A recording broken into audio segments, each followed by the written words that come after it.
G7 정상회의를 계기로 한일 양국이 정상회담을 하기로 합의했지만 일본이 일방적으로 취소한 것으로 확인됐습니다. 문재인 대통령은 G7 정상회의 일정을 마무리하고 오늘 새벽 오스트리아에 도착했습니다. 강경지 기자입니다.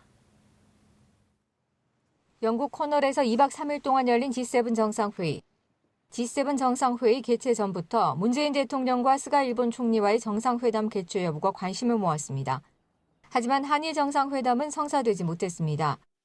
문 대통령은 SNS를 통해 G7 정상회의에서 스가 일본 총리와의 회담이 성사되지 못해 아쉽다고 토로했습니다.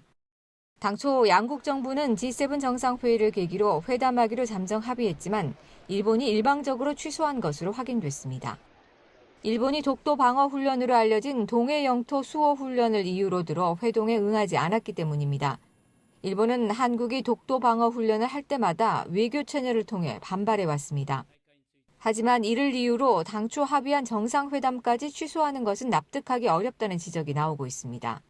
다만 문 대통령은 G7 정상회의 기간 글로벌 백신 허브로서 한국의 입지를 다지는 데 외교력을 집중했습니다. 특히 북한과의 대화 재개와 한반도 평화 프로세스 진전에 대한 유럽 정상들의 지지도 재확인했습니다. G7 정상회의 일정을 마무리한 문재인 대통령은 우리 시간으로 오늘 새벽 오스트리아에 도착했습니다. 문 대통령의 오스트리아 방문은 우리나라 대통령으로는 처음으로 오스트리아 대통령의 국빈 초청으로 이뤄졌습니다.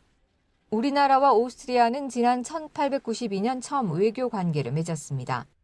문 대통령은 오스트리아 방문 기간 오스트리아 대통령 총리와 잇따라 회담하고 빈 시장을 접견합니다. 또 백신 외교 차원에서 주요 제약사 회장도 만날 예정입니다. 앞서 문 대통령은 지난 12일 영국에서 아스트라제네카 최고 경영자를 면담했습니다. 문 대통령은 오스트리아에 이어 현지 시간으로 15일에서 17일 스페인을 국빈 방문한 뒤 귀국합니다. TBS 강경지입니다.